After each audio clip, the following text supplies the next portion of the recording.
पाकिस्तान मुर्दाबाद, पाकिस्तान मुर्दाबाद, भारत जिंदाबाद, भारत जिंदाबाद।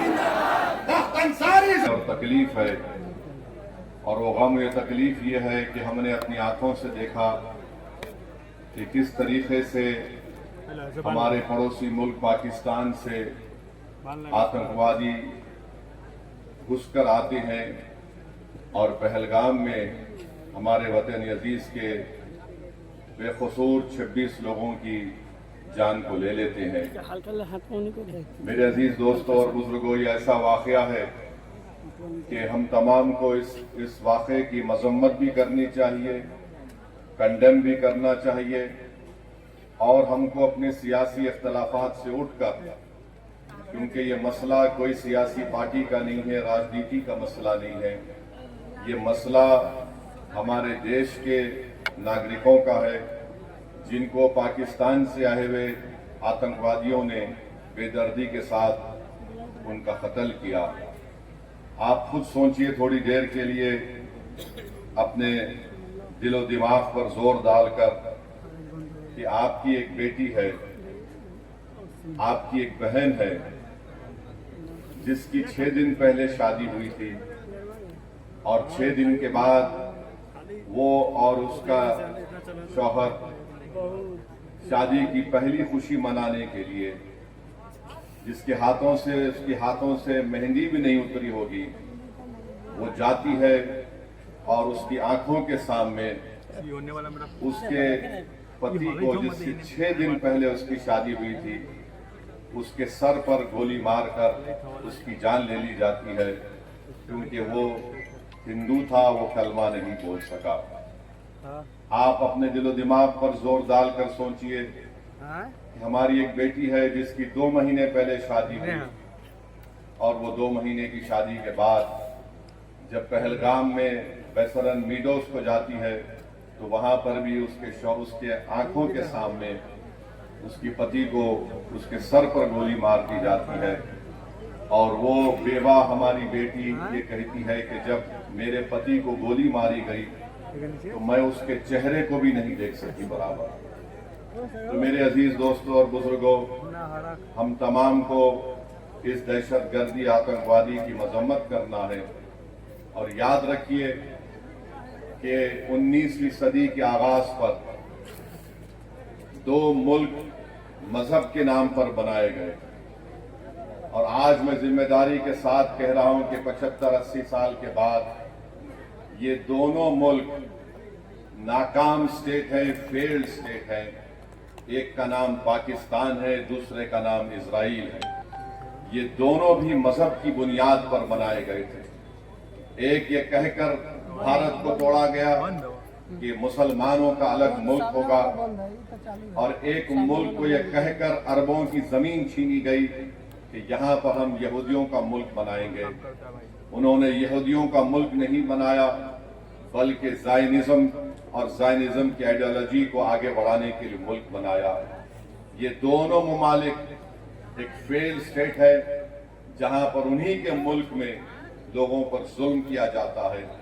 तो हम उम्मीद करते हैं कि हमारी सरकार, इस देश के प्रधानमंत्री, ये जो आतंकवादी हमला हुआ है, बुज़दिलाना हमला हुआ है, वो उस पर मौसर कार्रवाई करेंगे, मरने वालों को वो इंसाफ दिलाएंगे, और हम उम्मीद करते हैं कि हमेशा के लिए पाकिस्तान से जो आतंकवादी हमारे देश में आकर मासूम लोगों की जानें लेते हैं, चाहे वो हमारी बेटियां हों या फिर वर्दी पहनने वाले हमारे नौजवान बेटे हों, इन आतंकवादी हमले को खत्म करने के लिए हम उम्मीद करते हैं कि देश के प्रधानमंत्री पाकिस्तान से आए हुए आतंकवादी और पाकिस्तान जैसे एक फेल्ड स्टेट के खिलाफ वो एक मौसर कार्रवाई करेंगे, ऐसा इक़दाम करेंगे कि दोबारा पाकिस्तान 100 मरतबा सोचेगा कि भारत की सरजमीन में आकर किसी को मारने के बारे में।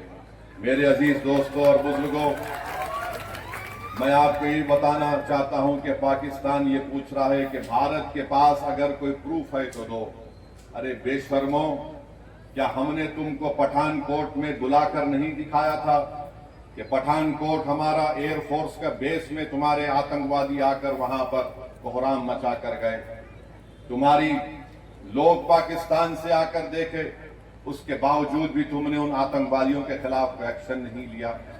26/11 का वाकया हुआ, मैं जानता हूं आंध्र तेलंगाना में निजामाबाद एक इलाका है, वहां की हमारी एक बेटी जिसकी शादी हो के चंद दिन हुए थे, उसने अपने खानदान वालों के साथ वीटी स्टेशन पर थी।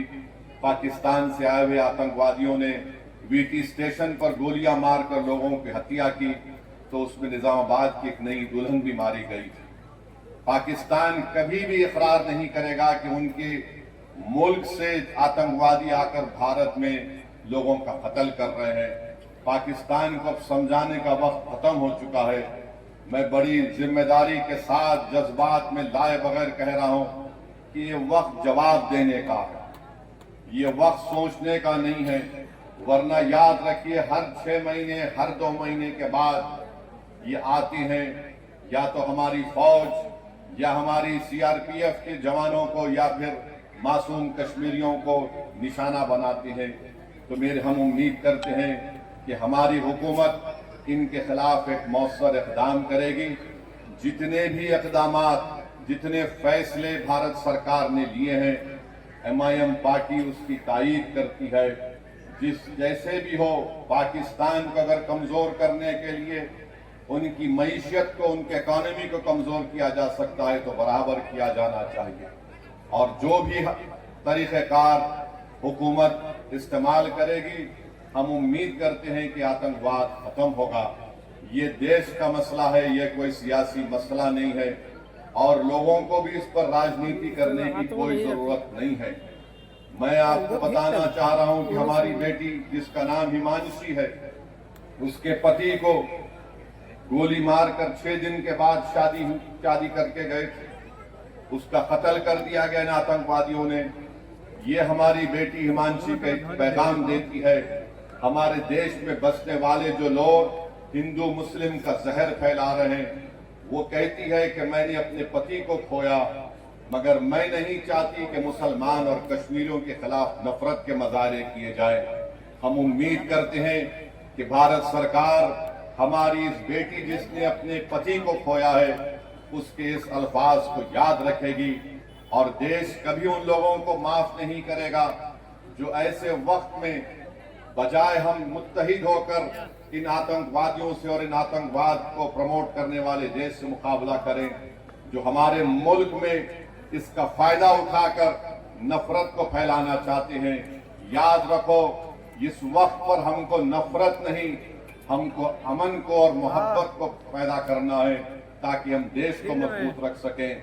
और जो लोग नफरत और जहर फैला रहे हैं, याद रखो, तुम एलईडी और पाकिस्तान के चेहरों पर मुस्कुराहट लेकर आ रहे हो। हम ये चाहते हैं कि इन जालिमों के चेहरों से मुस्कुराहट खत्म हो जाए। हम ये चाहते हैं कि जो लोग हमारे पड़ोस मुल्क में बैठकर हमारे बच्चियों को हम बेवा होते देख रहे हैं, हम ये चाहते हैं कि उनकी आंख में आंसू आए, वो रोए, अपनी किस्मत पर रोए। और आज ये वक्त है कि भारत को एक मुत्तहिदा तौर पर ऐसे लोगों के खिलाफ पैगाम देना है।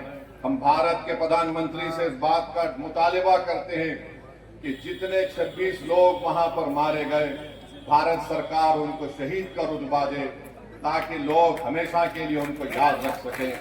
ये मैं ही नहीं कह रहा हूं, बल्कि उन परिवार के लोग इस बात का मुतालिबा कर रहे हैं कि जो लोग मारे गए उनको शहीद का रुतबा दिया जाए। जो मारे गए उनके परिवार के लोग कह रहे हैं कि हम इंतजार कर रहे हैं कि कब हमारे मरने वालों से इंसाफ